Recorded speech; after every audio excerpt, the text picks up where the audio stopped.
Welcome to MOOC Introduction to Sociology 2. Today we will talk about Black feminist perspective. So, Black feminism points out that while gender may be the main source of oppression experienced by white middle class women, Black women are oppressed by their race and class as well. Dissatisfaction with the existing forms of feminism had led to the emergence of Black feminism. The term Black with a capital B is used to refer to a group of people who have a subjective sense of belonging together, not because of the color of their skin, but because of a shared experience of marginalization, oppression, and racialization. This definition of Black is taken from Abbott in 2005. So she is talking about how the term Black is a political definition. It not only refers to people with the same skin tone or skin color, but it refers to a group of people who have suffered the same type of oppression, the same type of marginalization, and the same type of racialization. So, Black women joined the feminist movement to put an end to the sexist or patriarchal oppression, but soon they were to realize the harsh reality that white women were hardly concerned with the various problems faced by the non white women. The participants came to realize that the feminist movement was concerned with the small minority who had organized the movement. Their role in the movement was never given due credit, and their efforts went unnoticed. The racial segregation against the Black women was so brazen that the term women meant white women and the term blacks signified black men. Black women were always destined to suffer from stereotyping and were portrayed negatively and suffered many atrocities such as persecution, beating, torture, etc. This cruel, pathetic, and piteous racial attitude of white women towards black women resulted in the unavoidable emergence of women's organizations whose sole aim was to end racism. So, black women, when they entered the feminist movement, they started to realize that the feminist movement, that is, the feminist movement in the first wave and in the second wave, were largely focused on the needs and necessities of the white women. That their problems, that is, the black women's problems, their experiences, had no place in this movement. As a result, there was a growing dissatisfaction with the current forms of feminist movement, and therefore, black feminists started to form groups that would fight against this racism along with fighting against patriarchy. Black feminism stresses upon the fact that sexism, racism, and class oppression are very much interlinked and intersectional. Black feminists had to face different challenges to show other black females that feminism was not a white women movement, to persuade and command white women to share power with them, and to fight to end the misogynist tendencies of black nationalism.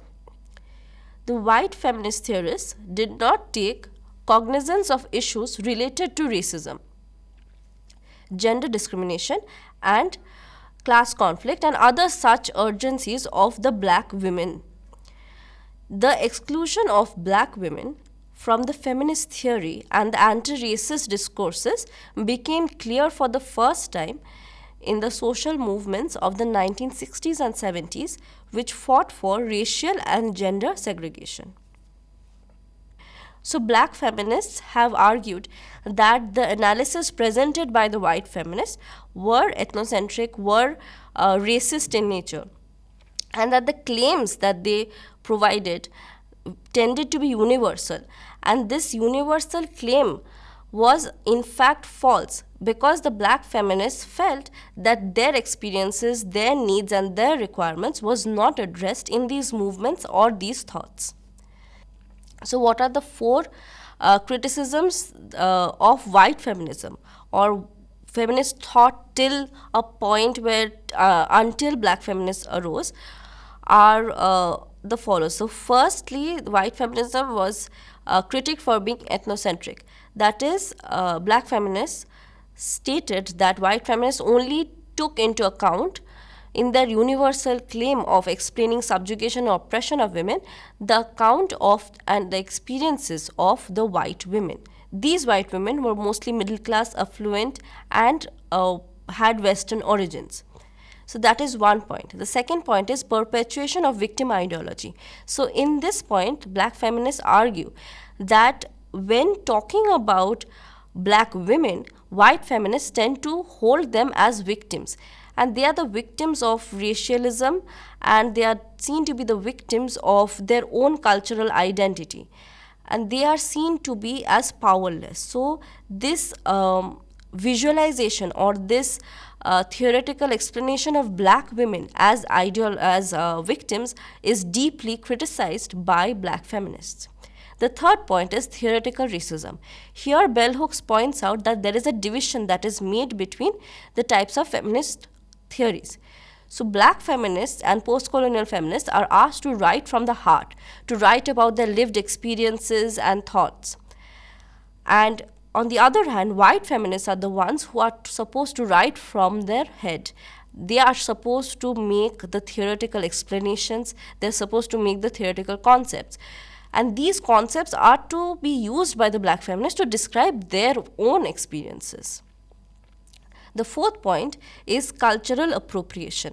Here, bell hooks again says that the identities of black women are taken over or appropriated by the white women, and this has led to the colonization and the further racial segregation and racial stereotyping of black women.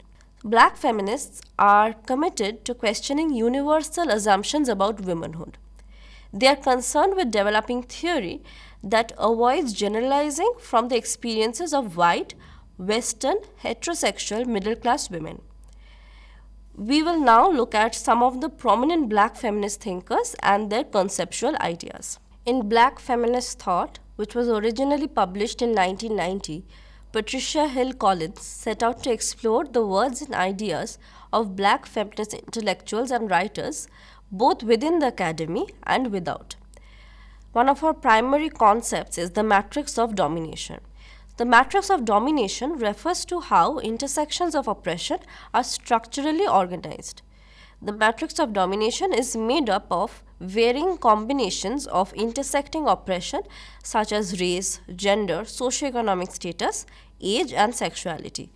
Collins' matrix of domination works in 4 different domains: the structural domain, the disciplinary domain, the hegemonic domain, and the interpersonal domain.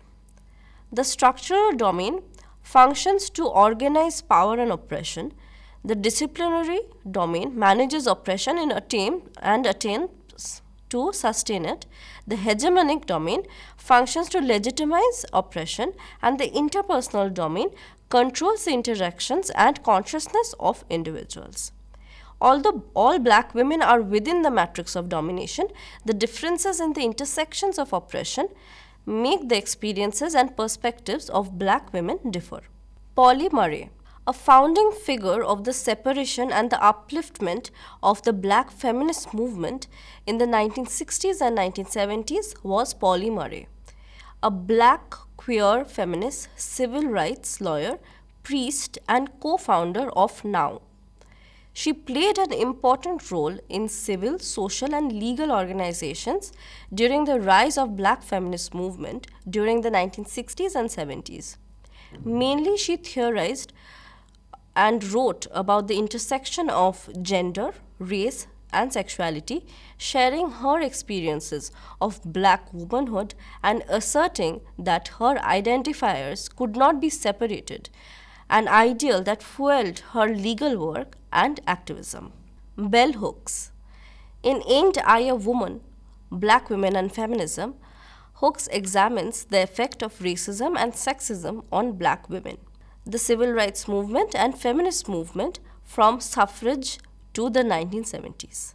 She argues that the convergence of sexism and racism during slavery contributed to black women having the lowest status and worst conditions of any group in American society. She argues that the stereotypes that were set during slavery still affect black women today. She argued that slavery allowed white society to stereotype white women as the pure goddess virgin and move black women to the seductive whore stereotype formerly placed on all women, thus justifying the devaluation of black femininity and the rape of black women.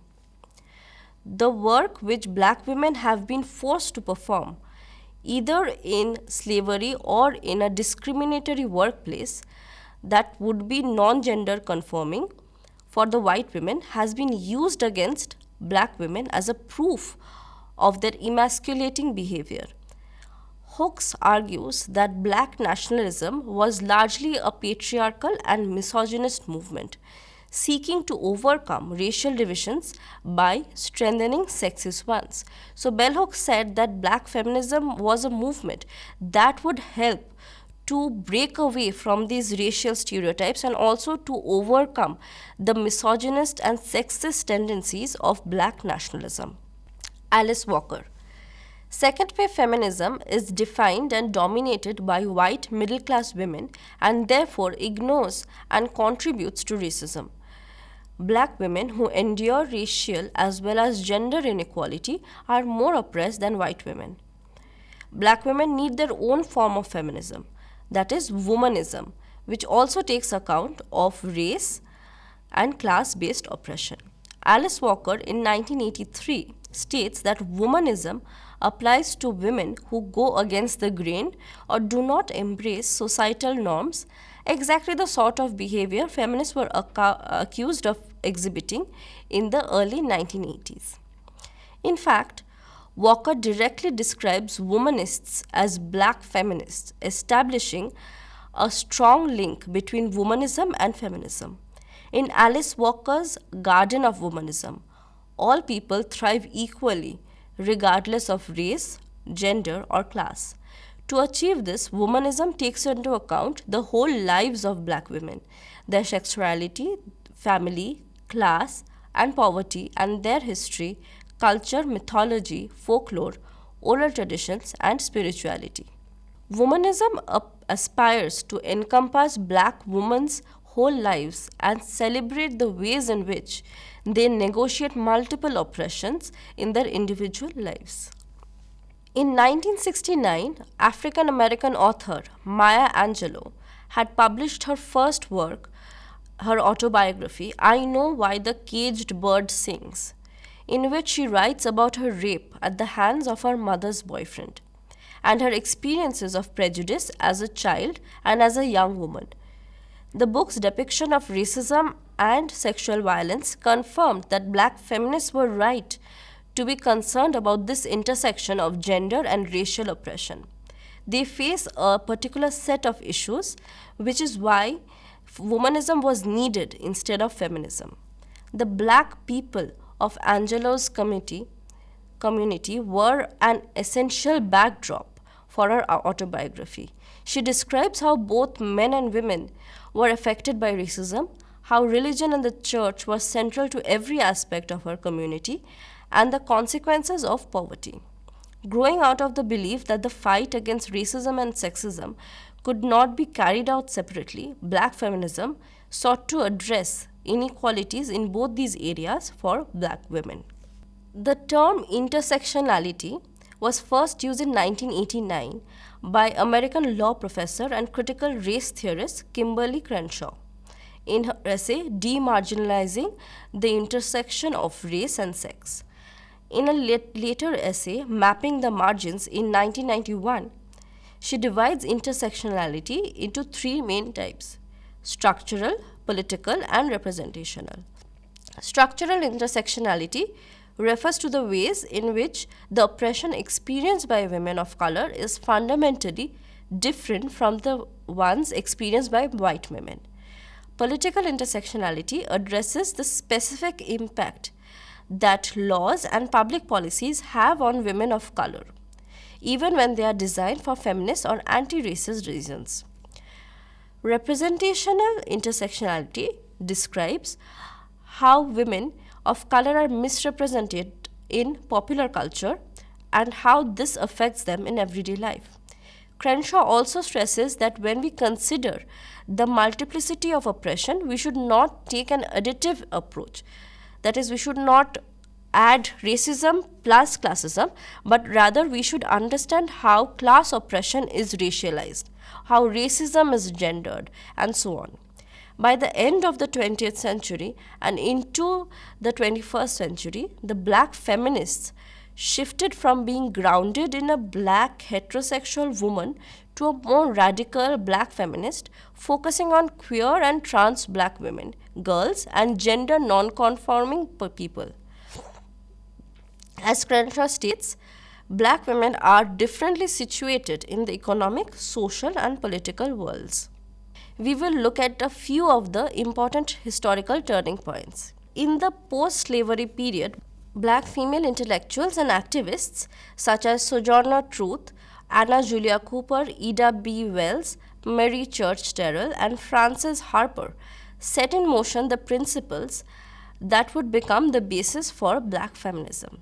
Though feminism as a movement was at a rise in the late 1800s and early 1900s, black women were often left behind and disregarded by the white feminists of this movement. This, however, did not stop the black feminists, who would eventually create a separate path for themselves and fighting for their cause.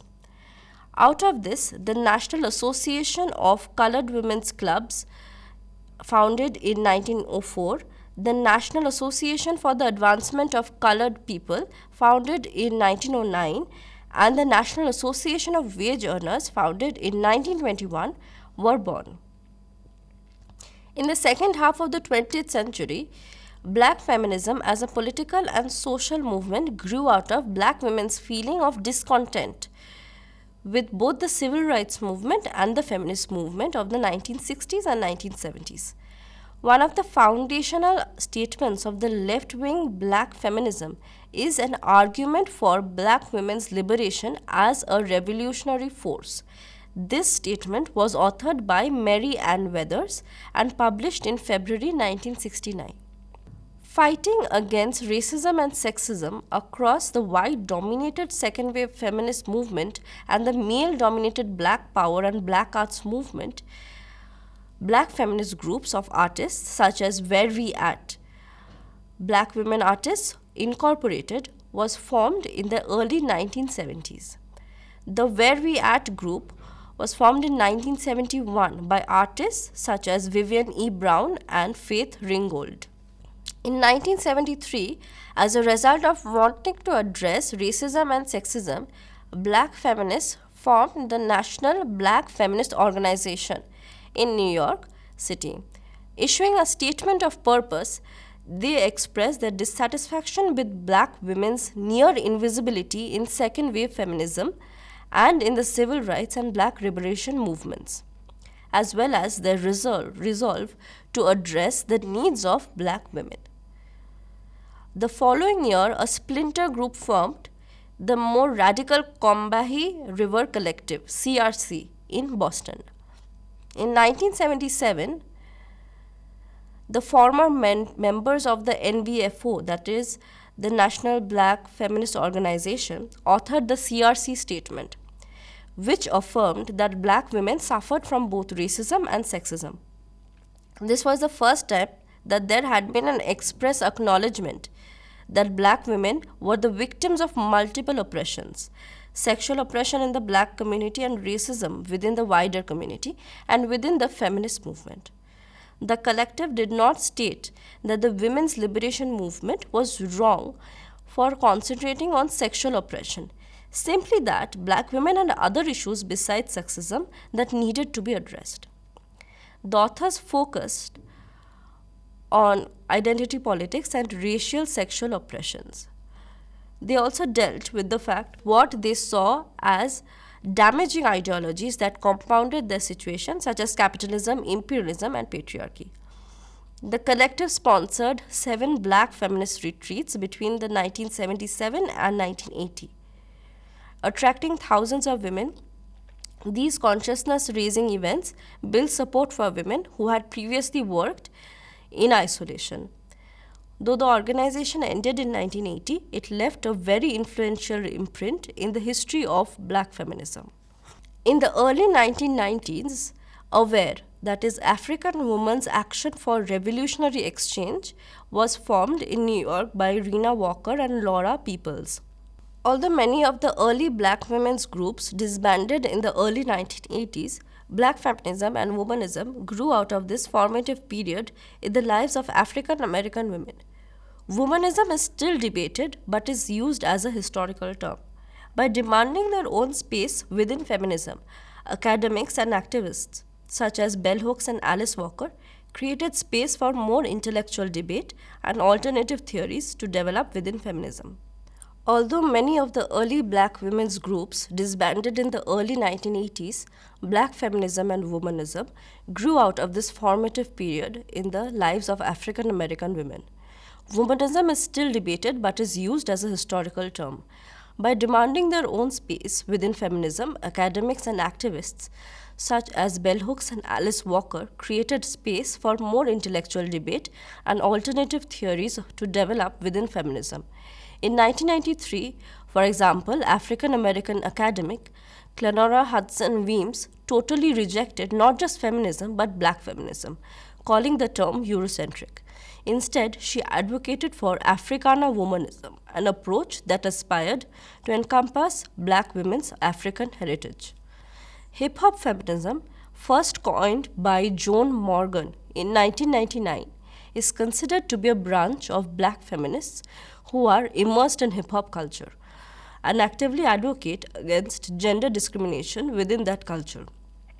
She asserts that hip hop feminists shared the same predecessors as black feminists and womanists, inherently connecting the missions and goals of the two communities and grounding them both in the examination of racial, class, and gender based discrimination. Prejudice against black people is still rife in the 21st century, and black women have been at the forefront of efforts to confront this. Formed in the US in 2013, Black Lives Matter is a movement that aims to intervene whenever violence by the state or vigilantes affects black people. It was set up by three black women, Alicia Garza, Patrisse Cullors, and Opal Tometi, following the acquittal of the killer of an unmarried black youth, Trayvon Martin, in Florida in 2012. The women used social media to spread the word and connect with like-minded people across the US. They wanted to form a grassroots movement to highlight the contributions made to society by black people, to affirm their humanity, and to resist oppression. Black Lives Matter has since become a new civil rights movement with a global network of activists. The Black Lives Matter movement is rooted in the acknowledgement of intersectionality. The movement forces people to see the interlocking systems of oppression that operate in our lives. Black Lives Matter's inclusive nature and coverage on a wide range of topics shows its basis of black feminism. They address the issues of heterosexual black men and women as well as the issues of black LGBTQIA plus men and women. So today we learned about black feminism, and these black feminists state that the oppression faced by black women are different from the ones faced by white women. Some black feminists have held that the strength of black feminist theory is its focus on the interplay between race, class, and gender concern. Black feminism highlights intersectionality, highlights matrix of domination, and holds that every individual faces a different set of oppression depending on where they are placed socially, economically, and sexually. I shall be ending the presentation here. Thank you.